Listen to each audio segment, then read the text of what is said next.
Alright, so I just wanted to take a quick video kind of explaining this process, because this is the second one of these I've done. Kind of figured it out as I went. So here's the instructions on what it's supposed to look like. I made this side already. It's leaning against the wall over there.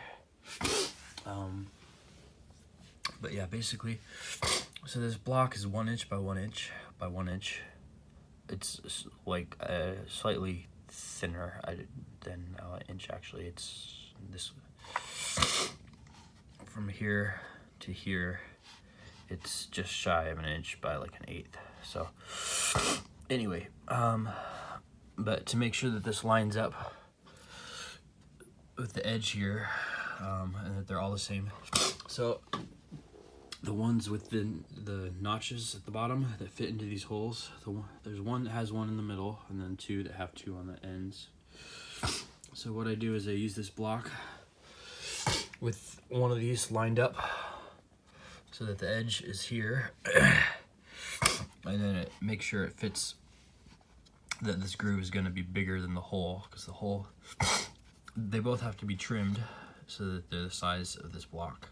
So I basically look at it, line it up so that it lines up here and here, and that it's within the range of where I'm going to cut. So,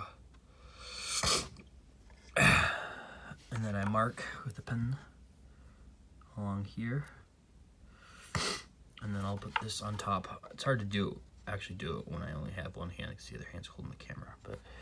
And then I'll put that up there and mark right there, and then I'll do the same thing to this side.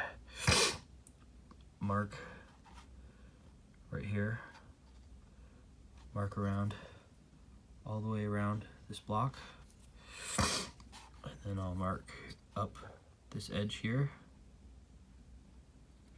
and then onto here. Once I get this block here, I'll mark along that top edge, and then I use a bandsaw to cut this piece off along with the piece here that'll be marked, and it should fit.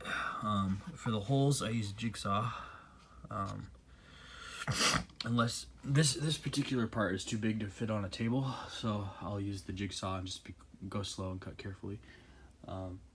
Stuff that's smaller, like most of these pieces, I cut with the scroll saw. The inside holes, the outside I do with the bandsaw. So kind of as a rule, I cut the outside with the bandsaw and inside stuff with a scroll saw. Unless it's too big, then I'll use the jigsaw, or rough cutting, like large. Pretty much everything that I cut initially out of the panels here, I'll use the jigsaw for, and then yeah, fine tune it with the scroll saw. Get all the initial, because the scroll saw blade, you can't start the hole, it'll only cut, so you have to have a starter hole. So I'll use the drill press to get a hole started, and then I'll put the blade from the scroll saw in the hole and then cut from there. So yeah, basically that's what I've been doing so far. So anyway.